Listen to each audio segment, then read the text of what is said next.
Hello, good evening to you all. Today is 6th November 2024, and it's the beginning of our week 5 of the 6 month virtual internship. So, like always, we start by showing our outlines. That is what we are to cover for the week. So, like always, we are going to have a recap on what we did on week 4, and today we are going to discuss about data validation. And after that, we'll talk about drop down. We'll also talk about a dependable drop down today. And we are going to talk about how to link two or more sheets together. We're going to talk about that today so that you're going to learn how to link two or more sheets together. Again, the last thing we are going to discuss about today is, sorry, the last thing we are going to discuss about today is types of surveys. This is what we are going to discuss about types of survey. That's the last thing we are going to discuss about. So if you can recall, last week we did discuss about large, small is blank if arrow, upper, lower, proper substitute, replace round between VLOOKUP index and index match. That's what we discussed last week. So I believe the assignment was given to you, even though I know the assignment didn't cover all we have discussed. But like I told you, you need to expect uh, what we have discussed in the subsequent assignment that we will be sending to you. Okay, so I'm going to stop the sharing. I'm going to open uh, my Excel because we're going to start the data validation. That's our topic today. So I'm resharing my screen, and if you can see it, let me know. So, what data validation is all about is you need to is a like a feature that Excel has that will enable you to customize what you want to be in a particular cell. That's what this data validation is all about. And I'm going to take you through all these data validations that we have so that you will learn it because in Excel, you can format yourself. For example, let me give you an example. You can format yourself that to say that I want this particular cell to take only a whole number and I want it to take numbers between, let's say, 5 to 100. Anything less than 5 to 100, anything less than 5, I don't want the cell to take it. And also anything above 100, I don't want this cell to contain that. So you can customize that in Excel. So there are many things that you can do. You can even create an information to people that are going to use it to tell them that, okay, this particular cell, this is what I want you to put. And if someone tried to put something which you don't want or it doesn't tally with the criteria you created to be inside the cell, it will tell the person an error message. There will be an error message telling the person what he did wrong and what he needs to do. So it's something that you need to learn how to create all that so that your template or any template you created going to look good, and it will allow you to, it will help you to even uh, get a very clean data so that you will not be start cleaning it, doing this, doing that right from while creating or developing the template. You try your best to create such format so that people will not make mistake, people will not enter unnecessary data, and people are not going to put irrelevant data in the form. So like I told you last week, we'll give you templates work. Okay, this week also that's what we are going to work with. All your work is going to be on creating templates. So anything you're going to do has to do with this how to create this template and how to make a very good looking template using this.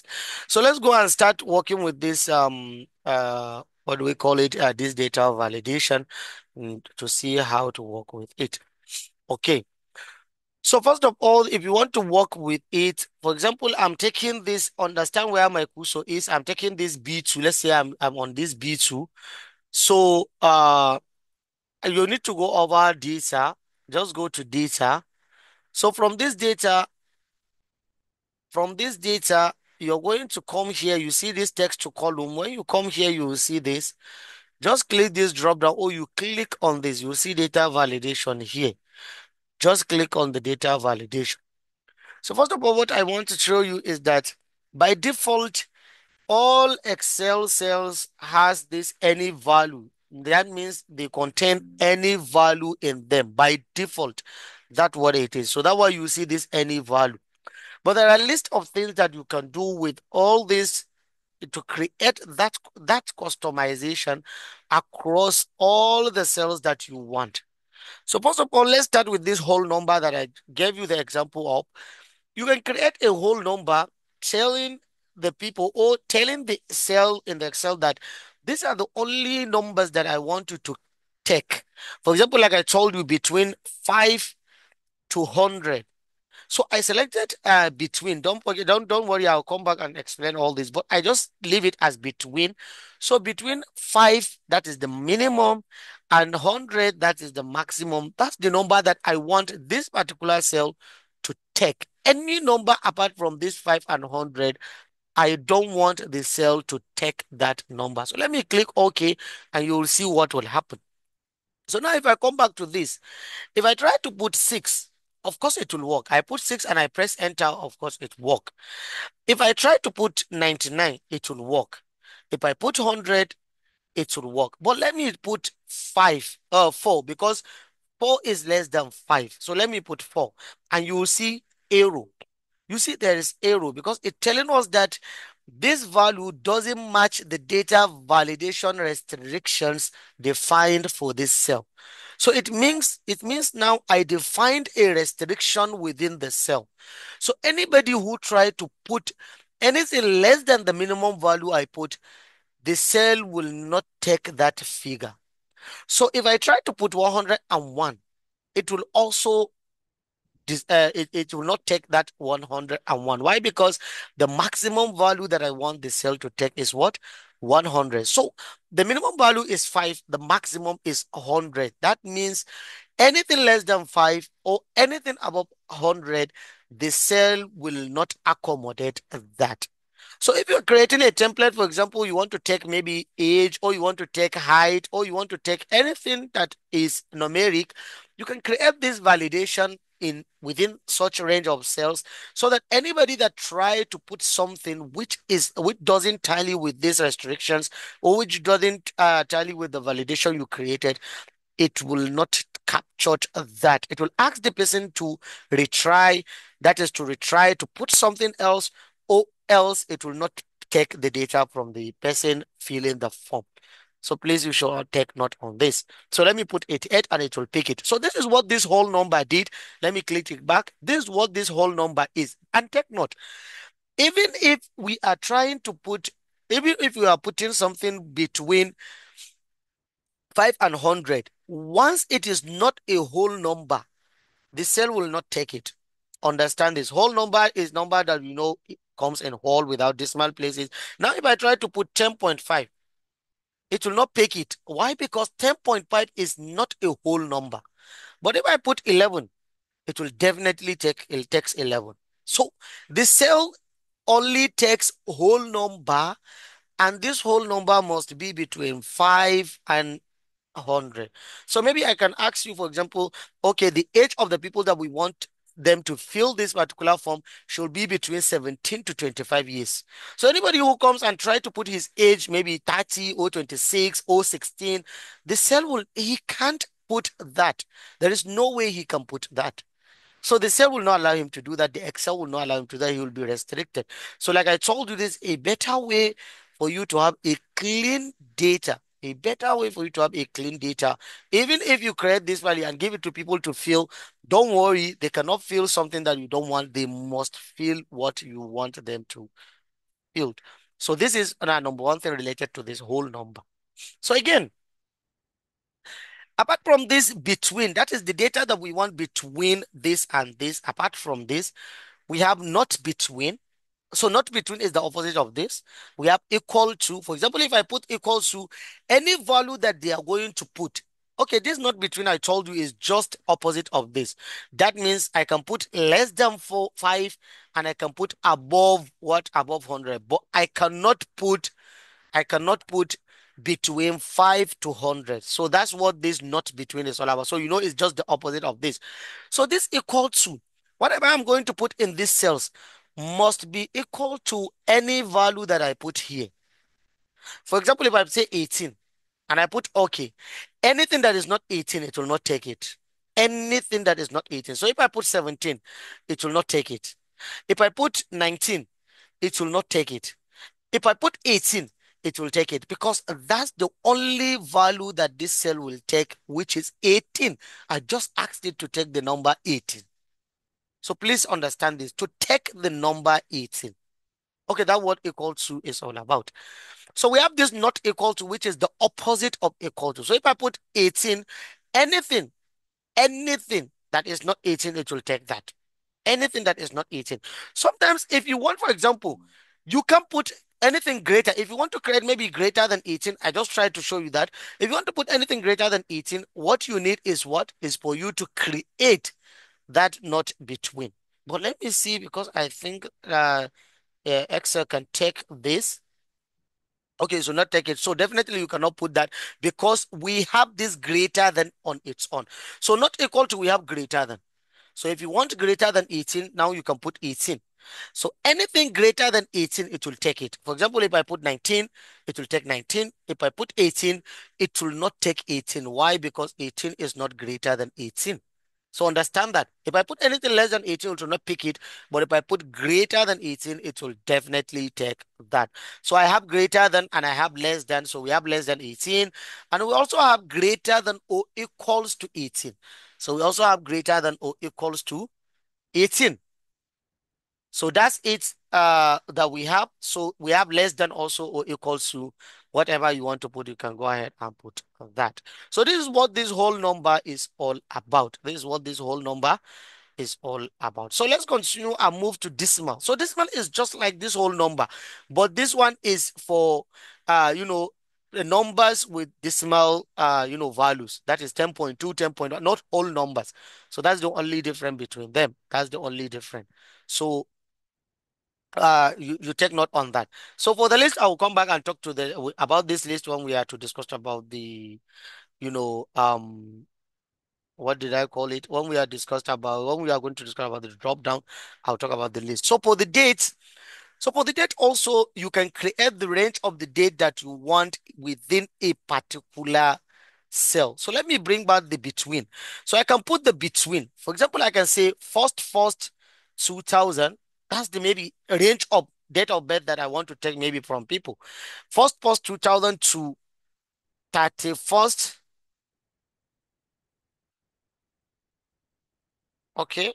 Swap 31st, 2023. For example, this is the range that I want. So now if I create this, anybody that put the range of date, which is not between 2000, first 2000, which is not between first 2000 to first 2000 to 31st December 2023, anybody who put it like that, who didn't put the range of the date between that date, it will not pick it. For example, now if I say first 99, 1999, it will not pick that.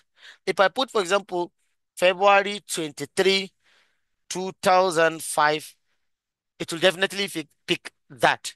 So any date that I'm going to put must be between 2000 to 2000 uh to 2023. That is first January 2000 to 2000 to 31st December 2020 three. So this is what this range is all about. So for the range, sorry, for this date range, you can go ahead, please, and just do the not between as the opposite. Equal to is the this. For example, equal to, it must be first 2000. Anything that is not first 2000 will not be accepted. So that's what this is all about. So that's for the equals to. So we have not equal to, greater than, and all the rest. So this is for the dates. And also for the time, you can go ahead and put the time. We have that time. I show you what time is all about in Excel. You can use that. Then the text length. Okay, let me talk about this text length. So this text length has to do with the number of text that you want within a particular cell. Let me give example of account number. Account number is 10 digits. Account number is 10 digits. So maybe I want it to be equal to 10 digits. Whoever is putting his account number, maybe the cell is account number. Whoever try to put anything less than 10 that is not equal to 10, it will not pick it. So let's say, for example, I just put 10, the length of the value that I want within the cell is 10. So now if I come here and I put anything that is not up to 10 numbers, it will definitely not pick in that. Sorry. Okay, text length. Okay, let me put this. Anything that is not up to that, it will not pick it. 1, 2, 3, 4, 5, 6, 7, 8, 9, 10. Okay, now I put 10. So let me put 7, 7 like this. It will not up to 10. So let's say this is account number. I'm trying to put that. This is not up to 10. So it will definitely not going to pick that. So whenever you are putting it, for example, you are collecting something for account number. If I ask people to put their account number, someone will come. You know, when you are cleaning data, you'll see some account number are 8, some are 9, some are this. So it will definitely will not, if you see, it will not accept it. It must be up to 10 values for it to collect that. So that's what this is all about. So for the equals to, and you can also create between, for example, I want it to be between 5 and 10. So any value, any text length that you are putting inside, which is not between 5 and 10, that is 5 to 10, it will not capture it. Maybe if it is less than 5, it will not capture it. And if it is above 10, it will also not going to capture that. So you can also go into, you can explore all this greater than, less than, and all the rest. You can go ahead and do that. So that's for this. So next thing we are going to talk about after this text length. So this custom, it has to do with the formula. If you have a formula that you want to create it. So, but we're not going to discuss that. So let's talk about this list. So for the list, we use this list to create, we use this list to create a drop down in Excel. We use it to create a drop down in Excel. And there are two ways to create that drop down. You know what drop down is all about? It's just for you to create something that people, I'll show you what that is all about. First of all, what I'm going to do is I'm creating the list of states here. Let me just call these states, or let me do something here. I'll just call these states. I'll call this state, and I'm going to create a list of states here or somewhere. Okay, let me create a list of states here. So I'm going to start with A. Let's start with IBR. IBR. Let's say Abuja. Abuja is okay. Let's say FCT, since that's the name. But let's just put any state. Okay. My state is Z, but definitely I'm putting it. So let's put Lagos, Gombe, Adamawa, Ekiti, Enugu. Any state. I'm just trying to Benue. Um, any state. So let's just stop here because we just need the list of the state. So we can create a list of the states somewhere. That's number one method of doing it, and that's what I'm going to teach you how to do. So I can click on this cell. Okay, there is one thing I forgot to tell you during that data validation. Please, if you're applying that data validation across many cells, please, before you go to this data validation, highlight all the cells that you want to apply it for. That's what you are going to do. Please understand this. If you're applying across many cells, just highlight them all. When you highlight them all, just go to data validation and you create the data validation. Then it's going to be applied across all the cells. Please note that.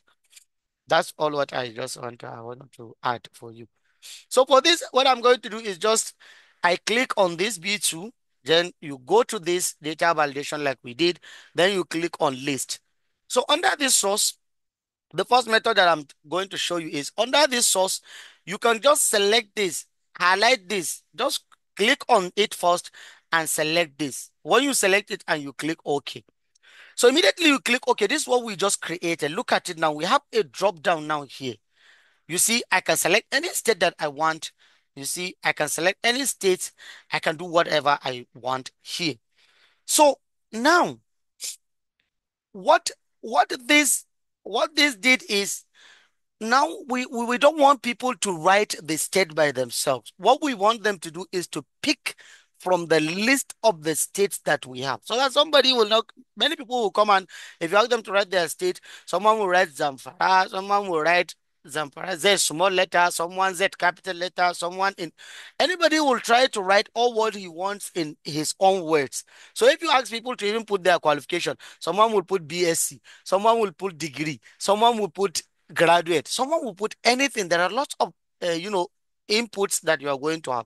So that's why you create this drop down for you to ease that, so that you'll avoid that data cleaning most of it. So now if I try to put anything that is not within the list, for example, I want to put FCT, for example, it will not pick it because definitely FCT is not part of the what? Part of the drop down that we just created. So that's what this is all about. So the second way of doing it is, you don't need to create this list. All you need is to click on the cell where you want to create it. For example, go to this and go to list, select list, and you're going to write what you want. For example, I want to create for a gender. Let me say I want to say male, female, just male, comma, female, comma, and click OK. By default, it's going to create male and female for you as the drop down in this. So that's one thing about this. So please, you need to understand this. So again, after this drop down, we're going to talk about the dependable drop down. That's what we are going to discuss about, dependable drop down. This dependable drop down is a drop down that you can create in Excel, which is connected with the previous selection of the user. For example, now if I select, let's say for example, I select my state, then all the LGS under my state will pop up. That's the only thing I'm going to see. Only the states that are under my states. If I select any state, the state under that particular state will appear. So that's what this dependable is all about. And you can create it here in Excel. You can create dependable based on the, like I told you, response of the user. Are you a graduate? If he answered no, then definitely the qualification drop down will not appear for him. So that's what it's all about. So this is what this dependable drop down is all about. So clear example, like I told you, is how to do with state and LG, and that's what we are going to create now, and you're going to see that.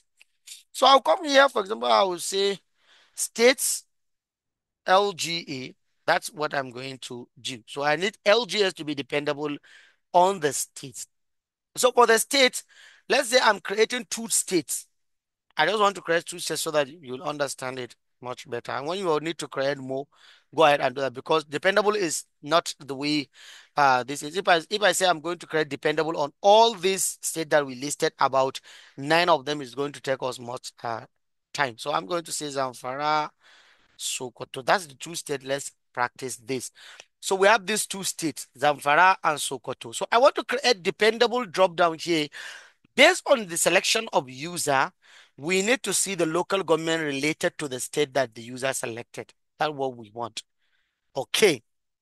So now, the first thing you are going to do this dependable drop down is you need to create the table for the states. And to do that, just come anywhere, which we are going to talk about how to create link to or more sheets. But now let me just call it LGA, or let me just remove this. I'm going to say uh I'm going to say Zamfara here as heading, and here I'll call it Sokoto. It's just a heading I'm creating. So for the local government of Zamfara, I'm going to say this. I'm creating the LGS, sorry. So let me create 3. So for Sokoto, let me say, okay. Sorry, I'm just trying to create something like this. Okay. So here it is. So I created this 1, 2. Let me write 1, 2, 3. These are the three LGS for Zamfara, and these are the three LGS for Sokoto. You see, we have Zamfara, we have Sokoto. So now I'm highlighting these three LGS. Please understand all this method that I'm taking. I'm taking these three LGS, I'm highlighting these three LGS like this. I'm taking these three LGS like this. So you see here, this name box, you see it like this. Delete this D9 and write the name of Zamfara the way it is under this drop down. The way it is here under this drop down. I'm going to write Zamfara. That's how it is. Then you press enter. So this particular list, now I name it as Zamfara. So you come here and highlight these three LGS again and name this as Sokoto. That's, I mean, the name of the state, how it is, how you wrote it here. That's how you're going to name it. Then you press enter. But take note, if the name of the state has a space, please use underscore. Don't use a space because there is difference between that space or underscore. There is difference between the two. So if it has space in it, maybe Akwa Ibom or other state with two names like that, please you can use underscore to join the states. So now we have two states and we name them Sokoto. This one we name them Zamfara. As it is here, we have Zamfara and we have Sokoto. Then we come to our LGA because now our LGA are going to be dependent on what is the selection of our user. So now under here, I'm going to that data validation again. Then I'm selecting the list again. So what you are going to write is, you are going to write equals to indirect. That is indirect. That's what you are going to write. Equals to indirect. Then you open bracket. Then you click on the cell. That is where the states are. Just click on the states. You see, I click on it, which is E3. I click on the E3. So what you are going to do is close your bracket, but there is one thing to do left, is to delete all this dollar sign here. Delete these $2 sign, you need to delete them. Why? Because if you want to drag, you need to just go ahead and drag and go ahead and drag this. It will do the same thing for you. That's why you need to remove that, that $sign, not to lock the cell. Because if you didn't remove it, it will lock the cell. So click OK. So now, if you click here, it will show you the list of the LGS under Binji, that under Sokoto State. That why we have this Binji, Gudu, and Godaba. But if I come here and select Zamfara, come to LGA again, you see, it will give you LGS that are under Zamfara. It will give you LGS that are under Zamfara State. So this is how it is. So we have this, we have this. If I select this Sokoto, I have Sokoto LGS. If I select this Zamfara, and also have Zamfara LGS, and that's for the dependable drop down. Okay. So the next thing we are going to discuss about is, we're going to talk about how to link two or more sheets together. All this that you can see, you can link sheets. For example, I can create different sheets here. I can create them and I can link them in any sheet that I want. I can link them together. For example, now, if I want to create a drop down here, I can click here. I'm here. I want to create drop down here. Maybe I create my database here. This is where I have list of the state, list of the LGS, and whatever I want. This is where I have it. I can come here and go to data validation, for example, go to list, the source. I just click on the source, then come to this sheet, click on it and highlight this. Then you click OK. By default, in these cells, you have the list of your state from another sheet. That's number one thing that you can do. The next thing is you can also create a formula. I can say equals to, I want to create a formula, but I want to link the formula in different cell. I can say equal to, let's say this plus this. Don't worry, I know what I just did. You see, I have 0. But if I come here and put 20, 10, definitely if I go back to this sheet 2, I'm going to see 30. Why? Because I linked this particular sheet and this sheet. The result is here. People will just be seeing the result. I can even hide this cell. I can right click and hide it. I can hide it, but whatever is happening, is coming here and people will be seeing it in this particular sheet. So the data is here while the calculation is under this sheet. So all you need to understand is how we create this. Look at it here. So you call the name of the sheet. This is the name of the sheet, equals to sheet. Then you put the exclamation mark. Then you put the reference on how you want to do it. So for example, let me create it manual for you. Let me show you how it is manually. Maybe the name of this sheet is, okay, let me do it here for you. For sheet 2, let me create sheet 2 as Ahmad. As Ahmad, for example. So I can say for equals to Ahmad and exclamation. That's what you put. So B2 plus Ahmad exclamation B3. Then you press enter. So now if I come to Ahmad B2, this is Ahmad. I put 2 here. I put 18 here. By default, if I go back to sheet 3, we are going to see 20 because I linked the two cells together using this reference uh, using this reference value of the name of the sheet with exclamation, then the name of the cell that I want to pick it. So please understand this. So we link this particular sheet with this sheet and this sheet with this sheet. You can connect a lot of sheets together if you want. You can go ahead and do that. Okay.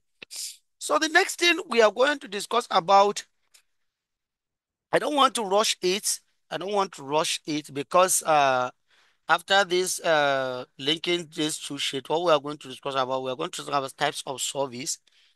That's what we are going to discuss about. I want you to understand this type of survey uh, to have a good understanding of them.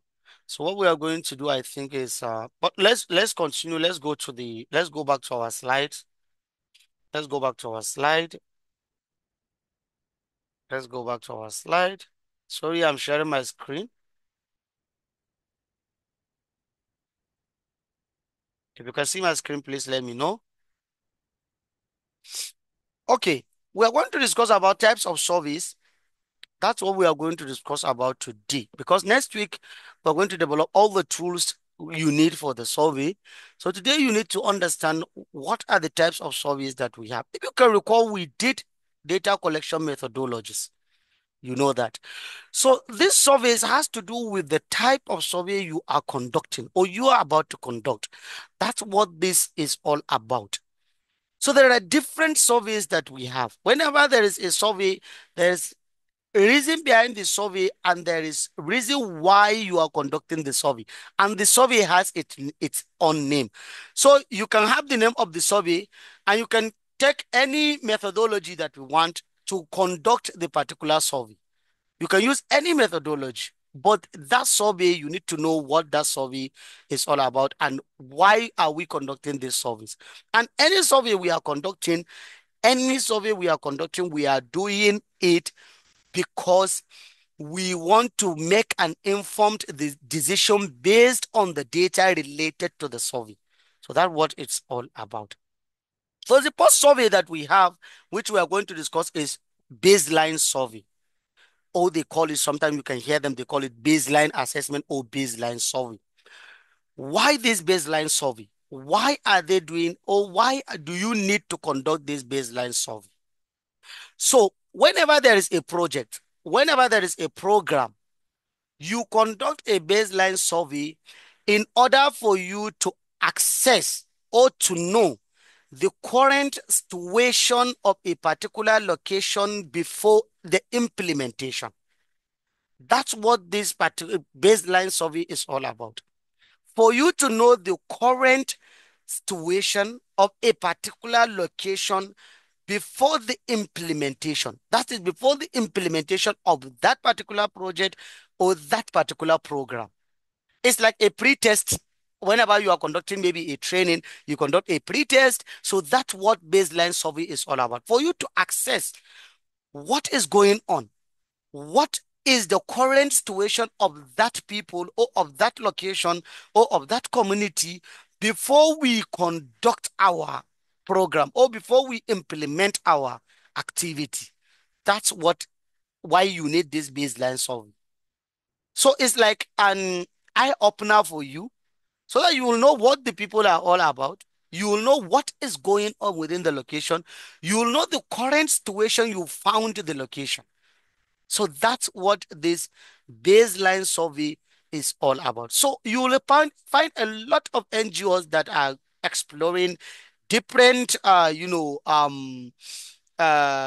did I call it? They are conducting, doing project in new locations. They need to conduct this baseline survey. Why? Because they need it for them to know what is the context, what is happening within the location they are going. They need this baseline survey. There is no way you can have you can create a budget or you can write a budget without a baseline survey. No way you can do that, because you need to access that. You need to know number of targeted people. You need to know a lot of questions that you are going to do. You need to ask a lot of questions to know the answer, so that when you are writing your budget or you are writing your proposal, you need to know that this is what you have, this is what you need, this is what you are trying maybe to do based on your findings. So this is what this is all about, the baseline survey. Okay, so again, apart from this baseline survey or baseline assessment, we have need assessment. So need assessment is conducted whenever you want to know what a particular people or what particular people need the most. You know what want is? What is the difference between want and need? You know the difference between the two, want and need. So needs is life necessity, something that someone cannot live without. That's the life necessity. So you need to know what is the life necessity that a particular people within the location you are about to conduct a project or to implement a project or program. What did these people want? That's the need assessment. For example, now I can't just start sharing a recharge card with you in the group without me knowing maybe it's not the recharge card that you need. Maybe you need data, but I'm sending a recharge card to you because I didn't conduct need assessment for me to understand what these people need, what these people are experiencing, what is going on with these people, so that maybe even if they didn't say it to me, I can even ask myself based on the data I got from them, what these people actually need in their life. Maybe I found out they don't have toilets. Maybe they are all doing open defecation. Maybe they are doing this, they are doing that. From that, I can conclude that, okay, these people need toilets. These people need this. These people need that. Based on that. So that's what this need assessment is all about, for you to understand that, for you to know what a particular people, what they need, what are the life necessity that they required before you start the implement, so that you will not go and be doing things that they don't want. So the next type of survey that we have after this need assessment, the next type of survey that we have is CAP survey. We have this CAP survey, that is knowledge, attitude, and practice survey. That's what this survey is. That's the full meaning of this survey. You will hear it, CAP survey, knowledge, attitude, and practice survey. Why do you conduct this survey, or why this survey is conducted? Is for you to understand the behavioral change of a particular beneficiaries of any project or of project that you implemented. Okay, you did something. Maybe you did a sensitization on something, or enlightenment, or you did a particular project within a particular location. You want to know, is there any behavioral change or practice or knowledge that that particular people of that particular location adapt from your implementation? Is there anything?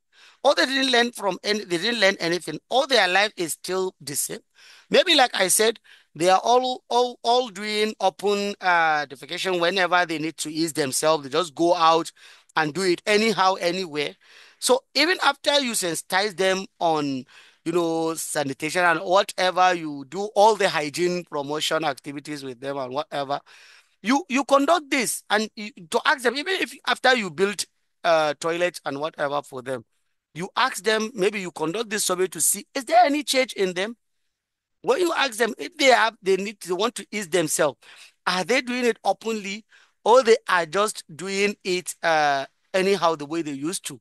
So you want to assess whether there is a change in their practice or change in their behaviors or change in their knowledge. You need to conduct this survey to do that. That's the reason why you conduct this particular survey. It's called CAP survey. That is knowledge, attitude, and practice survey. Okay, the next survey that we have, type of survey that we have, is client satisfaction survey.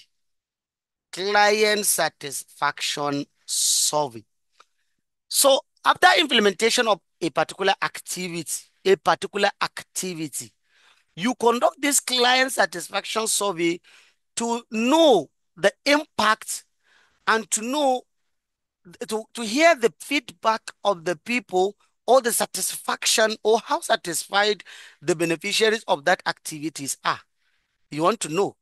So, for example, now after this boot camp, maybe I need to conduct, for example, let's say I want to know the satisfaction of the participants of this particular boot camp. That's the client satisfaction survey. Maybe I can say participant satisfaction survey. Maybe that's the name of the survey that I want to create. So I want to hear from you. What is your satisfaction based on what we have been doing? What is your this? What is your this? How do you do this? How do you understand this? How do you consider this? That's what this survey is all about. So please understand this. This is what it's all about. So anytime you conduct any activity, or you conduct any implementation of something, you want to hear the feedback of people. You want to hear how good what you have done to them. How good is that thing to them? You want to hear their feedback on it. So you conduct this satisfaction survey. So the next survey that we have is this PDM survey. This PDM stands for Post Distribution Monitoring Survey. You see, you conduct this survey whenever you did a distribution. You conduct this survey. Why do you need do this? In order for you, maybe when you do a mass distribution, that's what I mean, mass distribution. Maybe I distributed let's say maybe books to you, or to people within a particular location. I distributed 100 books to them. So after that distribution, I want to know, what did they do with the book that I gave to them? Or how did they use the books? Did they even use it? Are the books even what they want, for example, or is it okay for them to use the books or something like that? I want to know what they did with what I distributed to them. That what this post distribution monitoring is. And you conduct this post distribution monitoring after 2 weeks after the distribution, 2 weeks after mass distribution. Understand this, minimum of 2 weeks after mass distribution. You need to understand this, please. So that's what this post distribution is all about. Again, we have market research survey or market survey. We have market research survey or market survey. So for the market survey or market research survey, you did it for you to know the trend, or for you to know the prices of commodities, or what people are purchasing most people are purchasing more frequently in the market, the cost of what they are purchasing, the price of the commodity in the market.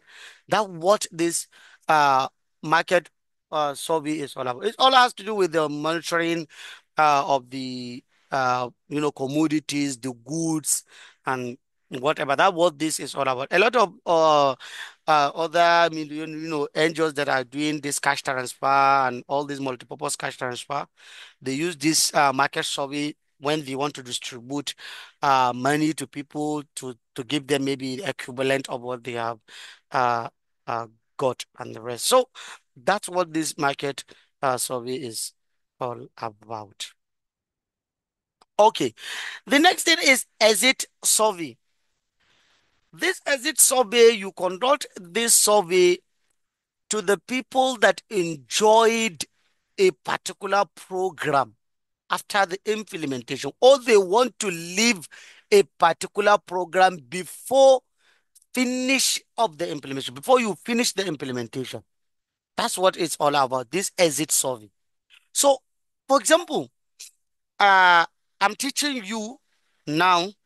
After this, maybe boot camp, immediately after boot camp, I'm recruiting another set of people. Maybe I have 200 people to train. Let's say 200 people to train. I train first set of 50. I'm having second set of 50. I'm having third set of 50. Okay.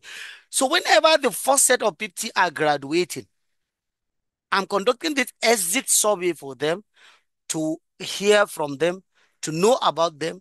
Or when someone is getting out of the survey, maybe we started with him, after maybe 2 weeks, you want to go out of it.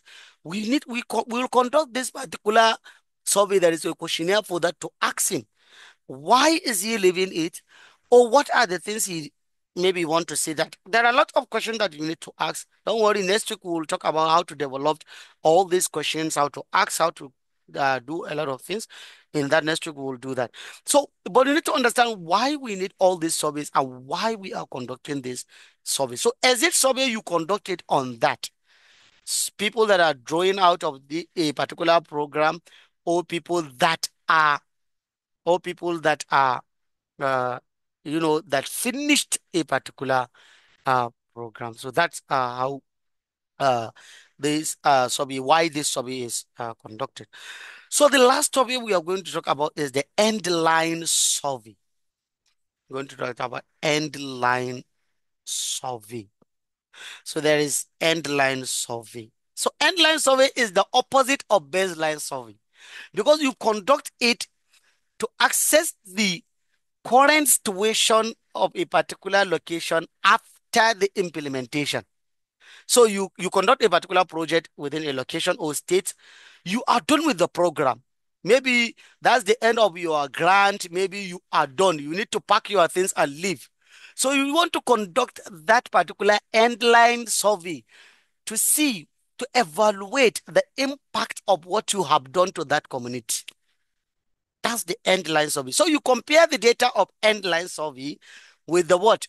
The baseline survey and end line survey, to see that have you done something great? Because you can come, for example, and have maybe out of school children within the location, maybe is 500. After your implementation of 1 year, then you conduct end line survey, and the out of school children within the location is 1,000. So you see, you didn't achieve anything. Why? Because first of all, you targeted 500. At the end of the day, you have 1,000. How comes? Or maybe you didn't reach the number of your target. Let's say you targeted 500. At the end of the survey, you only reach 100. So when you compare the end line, the baseline, and the end line, you see that you didn't achieve anything. But for example, maybe the target is 500. After the end line survey, you achieved, or you reached 2,000 people. That's about 1,000 plus maybe, or more than 1,000 achievement. So you see, you achieve a lot, because compared to your baseline and compared to your end line, you achieved a lot based on the survey that you conducted. So there are other surveys that have midterm assessment survey, which you conduct that survey when you reach mid-year. Maybe you are, maybe let's say the project is 1 year. So after 6 months, you conducted that mid-year assessment. Or the project is 2 years. After end of 1 year, you conduct a midterm assessment for you to assess what you have achieved, what you have done in that. All these are things that has to do with the survey. So why am I teaching you all this? You know, as a data analyst in Nigeria, I told you there are lots of positions that the position belongs to data analyst, but the names of the position is not data analyst. So you need to learn this, you need to understand this, because you want this. If you want to work as a monitoring and evaluation, you want to go into the field of M&E, into the field of project management, into the field of program and whatever, you need to know this, most especially something that has to do with project management and also monitoring and evaluation, or MIL, monitoring, evaluation, learning and accountability, all that. You need to understand this, you need to learn this, you need to know how it is, because even during interviews, I don't think you will escape this. I don't think you will escape this. Definitely, you will be asked this, and you need to know how to do this. When you understand this, you know why you need this survey. Next week, when we create the data collection tools, you learn how to create all these tools. Believe me, you all you need is to marry this knowledge with such tools and you are good to go. When you were asked, we need to conduct baseline survey, my brother, you can conduct that because you know how to develop the tools for that, you know how to develop the questions for that, and you know why they need that endline survey, baseline survey. You know why they need it. So all your analysis will go towards achieving the reason behind that particular survey, which is to know and to access the current situation of that particular location. So this is it. Or whenever you are conducting any survey, please put it at the back of your mind what type of survey you are doing, and then you go ahead and conduct that. Uh, yeah, someone is saying exit survey is also done when you are leaving an organization. Yeah, like I told you, not only anything, whenever someone is existing a particular program, that's what I said. So being it whatever, if I say program, you just name it or anything. Once someone within a particular pool is existing, you conduct it. You conduct that survey to hear that exists. So please, let's stop here. And I think no need for that. The question and answer we hold it next on Saturday. Maybe after you watch everything and you want to ask on that, then we need that.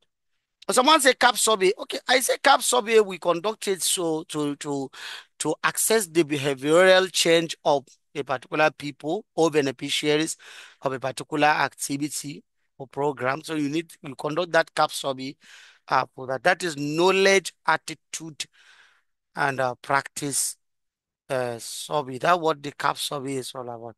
For the PDM, as Amanda asked, for the PDM is post distribution monitoring.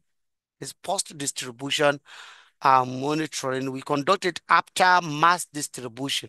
So 2 weeks after mass distribution, maybe you distributed some things.